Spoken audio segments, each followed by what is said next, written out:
지금 중국의 우한 폐렴 또 신종 코로나 바이러스와 아주 유사한 질병이 로마 시대에도 있었습니다.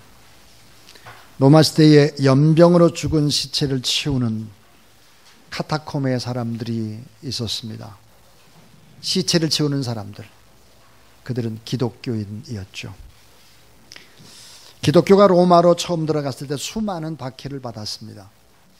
그 중에 하나가 기독교인들이 사람의 피를 먹는다는 것이었고, 그래서 성찬식 포도주를 먹는 것을 보고 반대자들이 피를 먹는 사람들, 그래서 예수 그리스도를 믿는 사람들을 박해합니다. 이로 인해 수많은 사람들이 순교를 당했죠. 그래서 로마 시내에 있는 한복판에 땅굴을 파고 들어갔습니다. 카타콤베라고 하는 카타콤입니다. 그 무렵 로마 도시에 연병, 전염병이 돌았죠.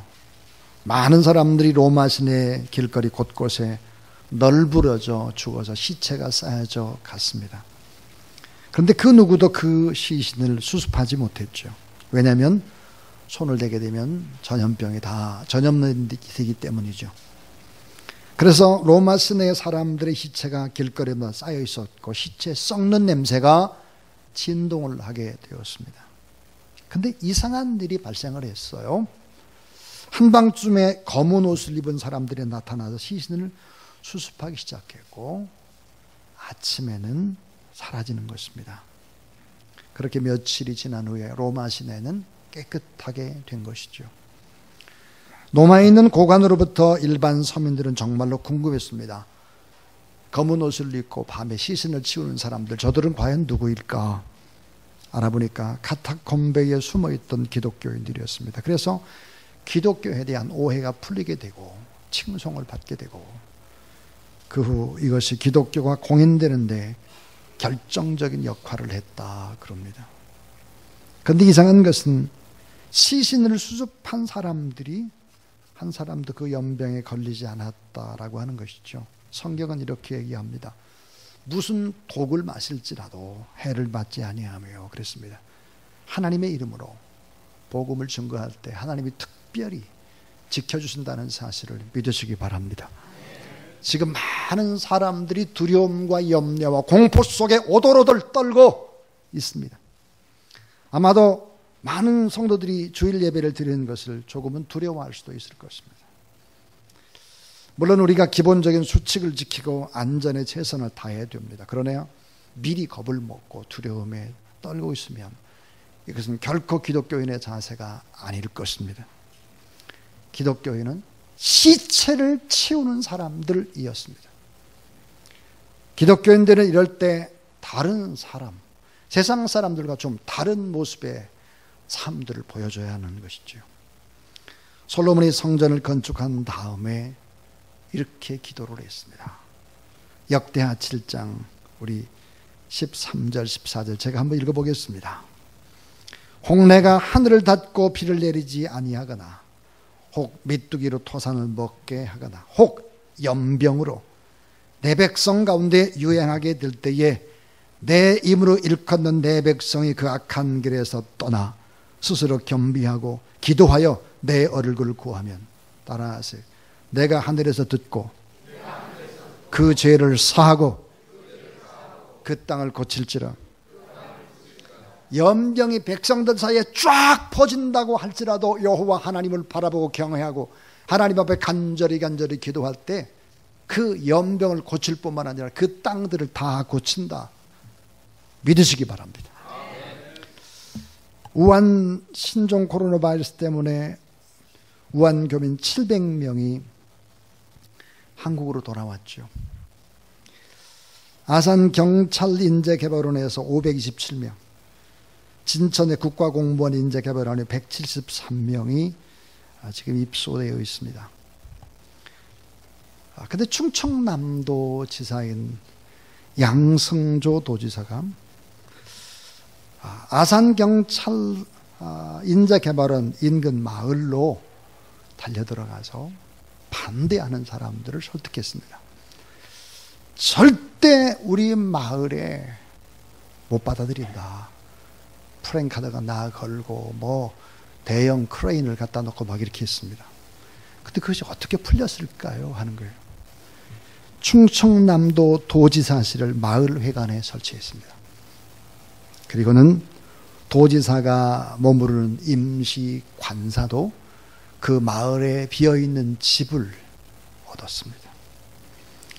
또 결정적인 역할을 한 것이 누구였을까? 그것은 아산노회라고 하는 아산노회의 윤마태 목사님을 중심으로 한 기독교인들이 모인 것입니다. 자, 아산경찰서 인재개발원 안에는 교회가 있습니다. 교회. 여러분, 하나님을 믿는 사람들이 모여서 설득을 하고, 그래서 결국은 지금 충청남도 아산경찰 인재개발원 그 마을의 사람들에는 환영합니다, 편히 쉬다 가십시오라든지 이런 프랭카드들이 쭉 걸려 있습니다. 그리고 지금도 기독교라든지 주변에 막 여러 가지 물건들이 답제하고 있는 것이죠. 저는 아산도회와 윤마태 목사님을 잘 압니다. 개인적으로 저하고는 동기동창입니다. 그래서 제가 이렇게 문자를 보냈습니다. 자랑스럽다. 이런 때 큰 일을 했다. 나도 응원을 한다. 그랬습니다. 편히 쉬시고 안정을 되찾으시기를 축복합니다. 왜 이렇게 반대했던 사람들이 환영으로 바뀌었을까 하는 거죠. 누군가는 무한 책임을 진 것입니다. 여러분, 사회가 불안하고 어려울 때 교회가 여러분이 무한 책임을 질 줄 아는, 시체를 치우는 사람들, 그런 삶의 자세를 갖는 그런 저와 여러분, 우리 모두 다 될 수 있기를 주님의 이름으로 축원합니다. 참 복이 있는 사람이 누굴까요? 참 복이 있는 사람. 여러분, 주보의 그 안쪽에 보면 나와 있어요. 설교가. 그 참 복이 있는 사람은 누굴까? 성경이 말하는 참 복, 진정한 복을 가진 사람 누굴까?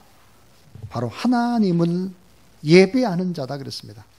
하나님을 잘 예배하는 자가 참 복을 받은 백성이다 그랬어요.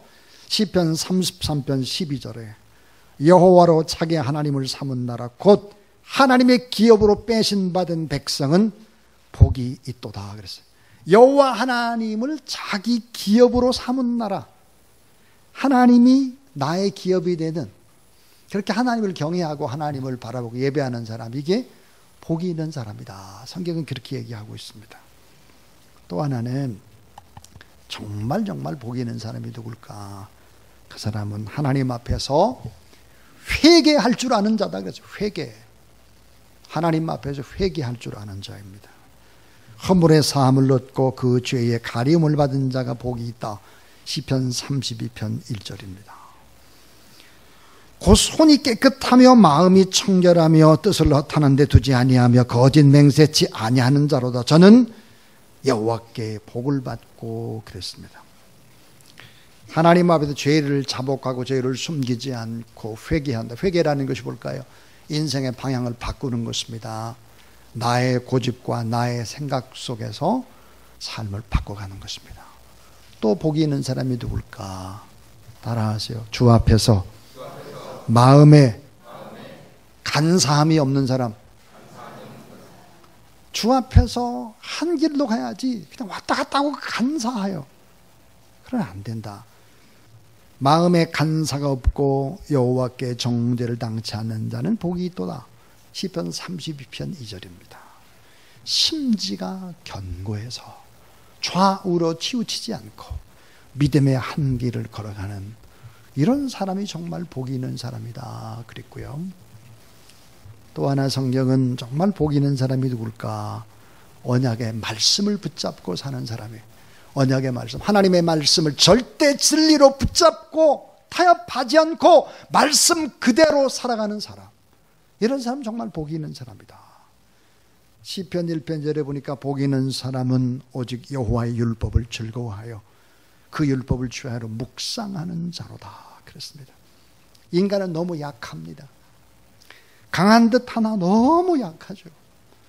인간의 몇 마디의 말에도 그냥 밤잠을 자지 못하는 연약함, 그런데 여러분, 언약 하나님의 말씀을 붙잡고 그 말씀을 진리로 삼고 살아가는 그런 사람이 정말 복이 있는 사람이다 하는 것이죠. 하나님은 선택받은 백성들이 이 같은 참 복을 받고 행복하게 살고 평안하게 살 뿐만 아니라 축복의 거룩한 통로가 되고 더불어 함께 놀라운 은혜 속에 살기를 원하는 것이 하나님의 마음이고 하나님의 뜻이다 하는 것입니다.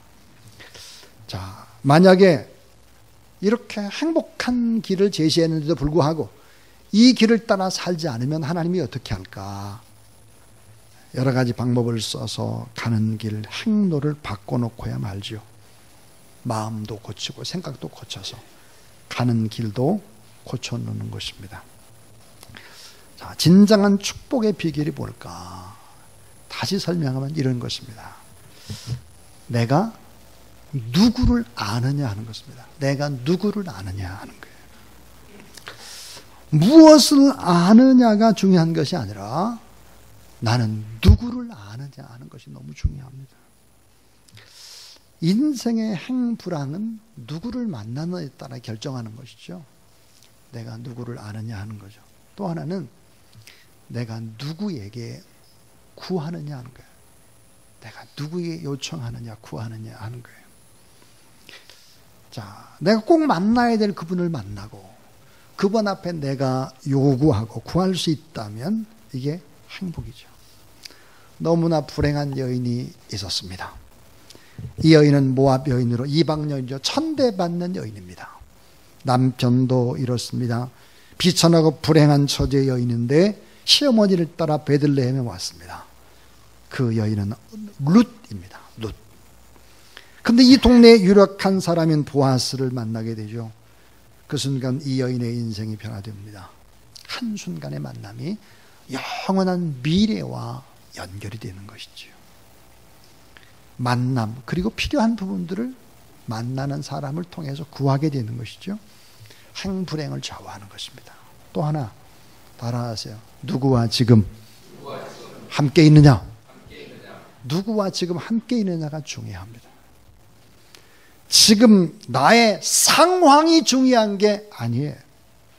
지금 내가 어디에 있느냐가 중요한 게 아니에요. 훨씬 더 본질적인 것이 뭐냐? 내가 지금 누구와 함께 있느냐? 내가 누구와 함께 있느냐? 내가 병들고 갈등하고 어렵고 실패하고 고통스럽다고 할지라도 이 같은 문제는 염려가 되지 않습니다. 여러분이 만군의 여호와 우리 하나님과 함께 한다면, 성령이 여러분의 마음 가운데 있다면 성경은 이렇게 말씀하죠. 염려하지 말라. 마음에 근심하지 말라. 두려워하지 말라. 내가 지금 누구와 함께 하고 있느냐. 너무 중요한 것이죠. 또 하나는 누구와 앞으로 갈 것인가 하는 거예요. 누구와 앞으로 갈 것이냐. 지금 내가 다른 방향으로 가고 있다면, 그 길이 주와 함께 가는 바른 진리의 길로 고쳐만 갈 수 있다면, 내가 누구를 아느냐, 내가 누구에게 구하느냐, 내가 지금 누구와 함께 있느냐, 나는 누구와 앞으로 함께 갈 것이냐, 이것이 행복과 불행을 결정하는 것이죠. 오늘 본문의 말씀은 이스라엘 백성들이 70년 동안 엄청난 고난을 받았습니다. 그리고 이제 포로 생활을 청산하고 느헤미야를 통해서 회파되어진 성벽을 건축했습니다. 많은 어려움이 있었죠. 수많은 어려움들. 근데 외적인 모습을 회복했습니다. 성벽을 건축했으니까. 그런데 중요한 것은 마음이죠. 우리의 마음을 어떻게 할 것인가. 그래서 하나님께서는 에스라를 통해서 말씀을 전하게 하셨습니다. 하나님의 말씀을 대할 때 많은 사람들이 큰 찔림을 받고 금식하고 회개하고 초막절 그 시절을 보내면서 3시간은 말씀을 듣고 3시간은 기도하는데 온 힘을 기울였습니다. 뜨거운 눈물의 기도였죠. 그리고 난 다음에 오늘 본문의 말씀은 이렇게 열심히 말씀을 붙잡고 기도하고 난 다음에 내가 이 언약을 꼭 지키며 살아가겠습니다. 이 언약대로 살기로 다짐하고 맹세하는 것이 오늘 본문입니다. 느헤미야 9장 38절에 우리가 이 모든 일을 인하여 이제 견고한 언약을 세워 기록하고 우리의 방백들과 레위 사람들과 제사장들이 다 인을 친하이다 하였느니라 그랬습니다. 하나님의 말씀대로 제가 살겠습니다. 언약의 말씀 붙잡고 정말 이제는 인생을 이대로 살겠습니다 라고 인을 쳤습니다. 그래서 오늘 이 본문 속에서 우리는 언약, 구체적으로 지켜야 될 언약 5가지를 제시하고 있습니다. 자, 이스라엘 백성이 굳게 지키기로 인을 친 그 언약, 행복과 불행을 좌우하는 이 5가지의 언약이 무엇일까? 오늘 본문에 기록되고 있습니다. 그 한 가지의 언약이 뭐냐면, 따라하세요. 거룩한 가정을 만들겠습니다. 결혼의 언약입니다. 결혼의 언약. 자, 거룩한 가정을 만들겠습니다. 결혼의 언약. 다시 말하면 하나님이 주인되어 하나님의 통치함을 받고 하나님이 주장하는 거룩한 가정을 만들겠습니다. 이방인들과 결혼시키지 않겠습니다. 이방인들과 결혼시키지 않고 하나님 앞에서 창조 사역의 절정을 이루는 가정, 행복과 축복과 성공의 마당, 이 가정, 최초의 교회고 모든 좋은 것의 에너지 원인 가정, 이 바로 언약의 가정을 세우겠습니다. 이게 첫 번째의 언약입니다. 가정을 잘 지키겠습니다. 하나님이 원하는 가정을 만들겠습니다. 첫 번째. 두 번째는요, 따라하세요. 이제는 주의를 거룩하게 지키겠습니다. 예. 이제는 거룩한 주의를 꼭 지키겠다. 왜 고난받았느냐? 이스라엘 백성들이 왜 70년 동안 바벨론의 포로가 돼 질질 끌려가서 왜 고통을 받았느냐? 이 70년이 의미하는 게 뭐냐 이거예요. 그것은 바로 490년 동안 안식일을 제대로 지키지 않은 것입니다. 그걸 다 계산해 가지고 70년 포로로 엄청난 고통을 받게 한 것이죠. 70년간의 고생의 그 근본적인 이유가 뭘까? 하나님 앞에 거룩한 안식일, 다시 말하면 지금으로 하면 주의를 지키지 않은 것입니다. 반드시 하나님은 계산합니다. 다 계산해서 우리가 하나님 앞에 반듯하지 않은 부분들을 다 셈하고 계시죠. 그 다음에 이제 세 번째, 꼭 구체적으로 틀림없이 지키겠습니다라고 다 인을 친 세 번째가 뭘까 하는 거예요. 따라하세요. 이제는 반드시 성전 중심으로 성전을 섬기며 살겠습니다. 이제는 반드시 성전 중심으로 성전을 섬기며 살겠습니다. 이 성전이 주님의 몸이기 때문이죠. 지금 여러분 저희 교회를 오면 저희 교회가 얼마나 깨끗해졌는지 몰라요. 주중에 여러분 교회를 한번 와보십시오. 쓰레기통에 거의 없습니다. 매일 새벽 기도를 끝나면 깨끗하게 치우기 때문이죠. 참 깨끗해졌습니다. 교회가. 이 교회를 쓸고 닦고 몸처럼 생각하는 그런 분들이 교회 안에 많기 때문이죠. 하나님의 전을 위해서 헌신하겠다는 결단입니다. 자, 네 번째, 구체적으로 지키겠다는 실천의 언약이 뭘까? 그것은 바로 11조의 언약을 지키겠다 하는 것입니다. 11조. 반드시 11조의 언약을 지키겠다. 오늘 느헤미야 10장 37절에서 38절에 반복해서 11조에 관한 얘기가 나오죠. 여러분 11조 얘기를 하면 또 교회가 또 왜 그러냐 이런 얘기를 하는데 정말 그것은 아닙니다. 11조는 씨앗의 종자와 같습니다. 종자를 먹어치우는 어리석은 농부는 없습니다. 아무리 가뭄이 오고 아무리 쪼달리고 아무리 배가 고파도 종자를 먹어치우진 않죠. 좋은 종자를 심는 마음으로 하나님께 드리는 귀한 예물, 소출의 가장 소중한 첫것, 첫 아들, 풍성한 소출을 바라는 농부에게서 종자는 생명입니다. 그것을 하나님 앞에 바치는 것이죠. 11조의 언약을 반드시 지키겠습니다 하는 것입니다. 다섯 번째입니다. 구체적으로 지킬 언약 5가지. 마지막 이 5가지는 뭐였을까? 따라하세요. 영적 지도자와의 관계를 잘 지키겠습니다. 영적 지도자예요. 영적 지도자. 영적 지도자가 여러분 간절간절 축복하고 그 축복의 기름 부음이 흐름이 막힘이 없이 여러분에게 흘러가기를 원하는 것이죠. 오늘 본문에 보니까 하나님의 전을 위해서 온 힘을 다해 수고하는 사람들, 말씀을 가르치는 사람들, 이런 말씀을 전하는 사람들과 좋은 관계를 맺으라 하는 것이죠. 느헤미야 10장 39절에 레위 자손과 제사장들, 예배를 돕는 지도자들, 그들을 잘 섬기라 이렇게 명령을 하고 있습니다. 축복의 기름 부음이 위로부터 쭉 흘러내리기 때문이죠. 하나님의 말씀대로 순종할 것을 바로 이제 서약하고 있다 하는 것입니다. 갈라디아서 6장 6절에 보니까 이렇게 말씀을 하죠. 가르침을 받는 자는 말씀을 가르치는 자와 모든 좋은 것을 함께 하라 그랬습니다. 그 영적 지도자의 관계를 잘 해야죠. 이 관계들이 막히게 되면 축복의 기름 부음이 흘러가지를 못하는 것입니다. 자, 이제 저는 설교의 결론을 맺으려고 합니다. 자, 이 설교의 결론이 뭐냐? 그러면 이 언약을 지키려고 도장을 찍은 사람들, 인을 친 사람들이 누구일까 하는 것입니다. 왜 여러분 성경에는 박쥐를 먹지 말라고 했을까요? 레위기에 보니까 박쥐 먹지 말라고 그랬어요.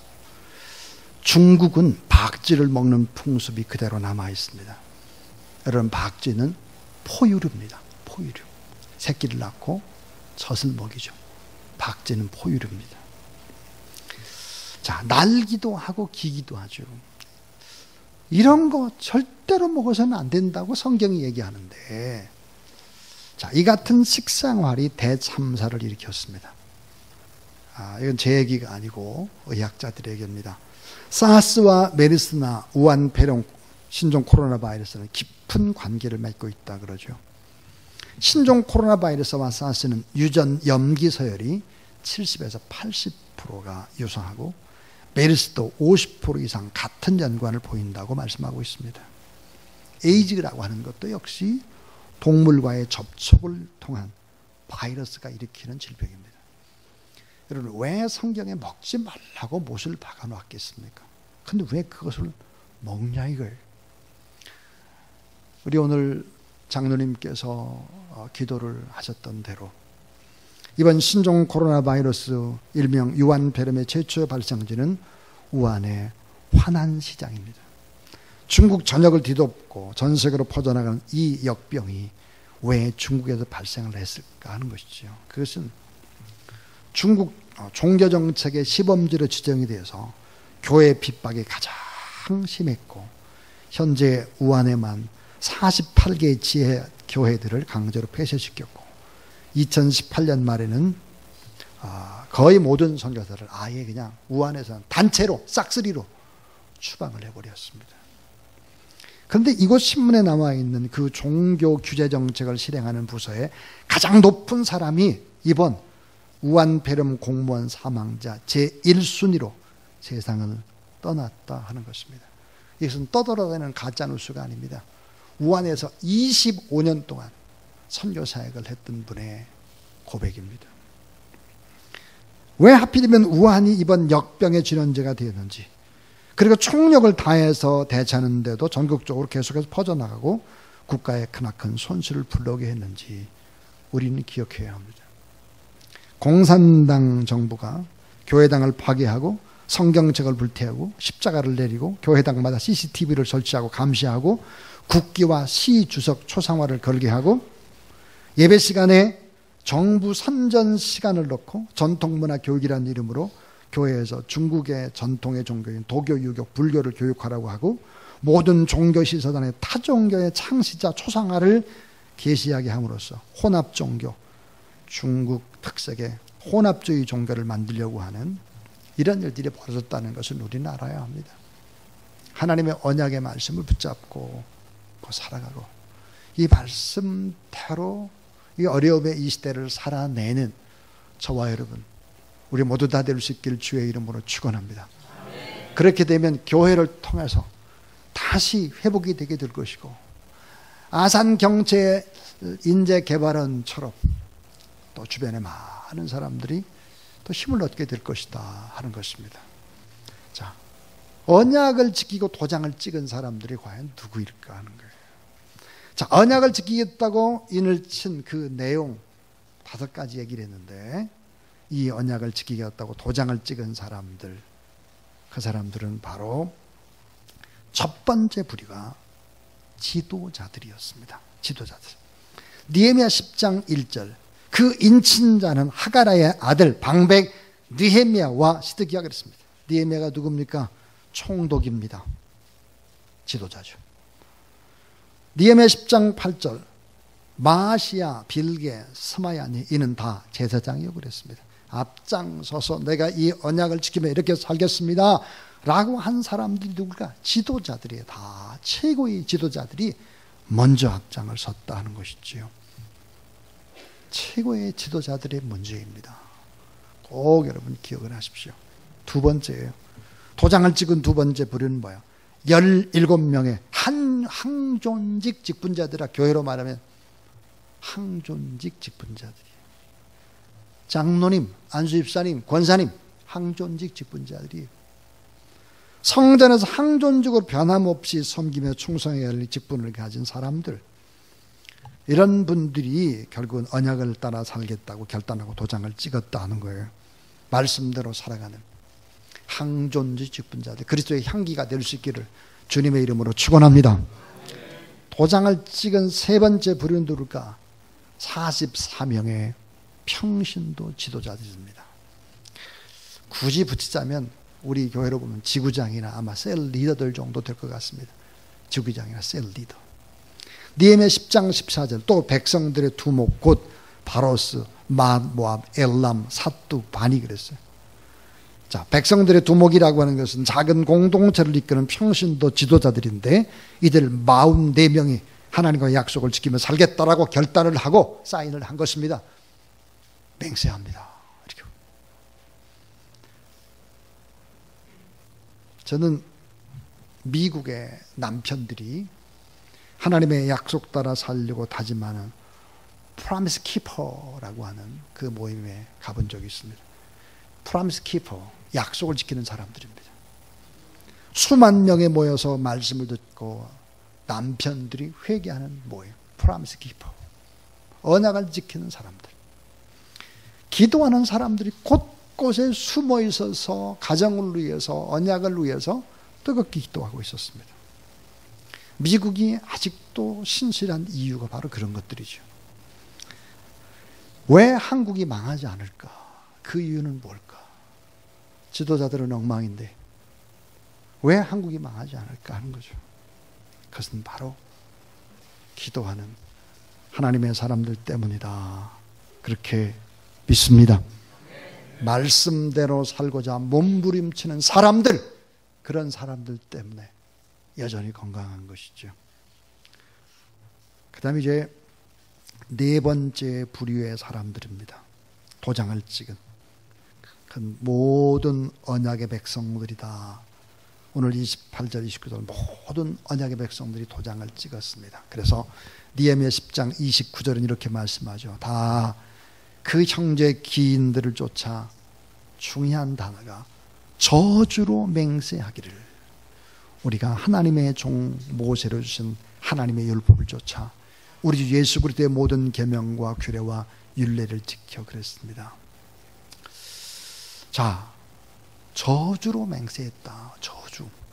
이게 무슨 말일까 하는 거예요. 이 말은 만약 하나님의 약속의 이 말씀을 지키지 않으면 하나님의 저주가 임합니다. 하나님의 저주가 임한다는 걸 저는 믿습니다. 그 말이에요. 목숨을 걸고 있는 신앙인의 모습입니다. 생명을 담보로. 다시 말하면 이것 아니면 제가 죽습니다. 이것 아니면 우리 가정이 죽습니다. 이것 아니면 대한민국이 죽습니다. 바로 생명을 담보로 꼭 지키겠다. 대단한 결단인 것이죠. 신앙이라는 것은 뭘까요? 신앙이란 중환자에게 산소호흡기를 공급하는 산소호흡기와 같은 것입니다. 산소호흡기를 띄면 죽는 것이죠.